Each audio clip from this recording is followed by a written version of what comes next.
প্রশ্ন নং 24 কট এ সমান বি ভাগ এ হলে A sine A minus B cos A ভাগ A sine A plus B cos A এর মান নির্ণয় করো। এই অঙ্কটি সমাধানের জন্য প্রথমে আগে আমরা লিখব দেওয়া আছে। তো আমরা লিখলাম দেওয়া আছে কট এ সমান বি ভাগ এ। তা আমরা জানি কজ এ ভাগ সাইন এ সমান হলো কট এ। তা আমরা লিখব কজ এ ভাগ হলো সাইন এ সমান হলো কি কট এ। তা আমরা ওই পাশে যা আছে আমরা তাই রেখে দিব। এবার আমরা ব্যস্তকরণ করব। ব্যস্তকরণ মানে লব চলে যাবে হরে, হর চলে যাবে লবে, মানে উপরের গুলো নিচে আসবে, নিচের গুলো উপরে যাবে।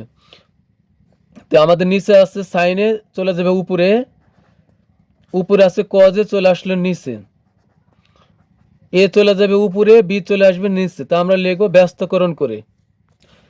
এরপর আমরা উভয় পক্ষে এখানে এ বি আছে, এই আরেকটা এ বি দ্বারা আমরা উভয় পক্ষে গুণ করব। তা আমরা এ বি দ্বারা উভয় পক্ষে গুণ করি সাইনে ডিভাইডেড কজে। তো এখানে কিন্তু এ বি আগের থেকে আছে, তো আমরা আবার নতুন একটা এ বি দ্বারা উভয় পক্ষে গুণ করব, বা এ দ্বারা সাইনে কে গুণ করলে হবে এ সাইনে, আর নিচে হবে কি বি দ্বারা কজে কে গুণ করলে হবে বি কজে। আমরা এ এ গুণ করলে হবে এ স্কোয়ার, আর নিচে বি বি গুণ করলে হবে বি স্কোয়ার। এবার আমরা বিয়োজন যোজন করব। বিয়োজন যোজন মানে নিচেরটা উপরে যা বিয়োগ হবে, তো আমরা নিচেরটা উপরে নিব, নিচেরটা উপরে নিয়ে আমরা বিয়োগ করব বি কজে, আর উপরে যা আছে এটাই আবার আমরা প্রথমে লিখব। কি করব আমরা প্রথমে উপরে যা আছে এটাই আমরা প্রথমে লিখব, নিচেও উপরেও। তো আমরা লিখব এ সাইনে, এবার আবার যোজন করব, নিচেরটা যোগ করব আবার প্লাস বি কজে।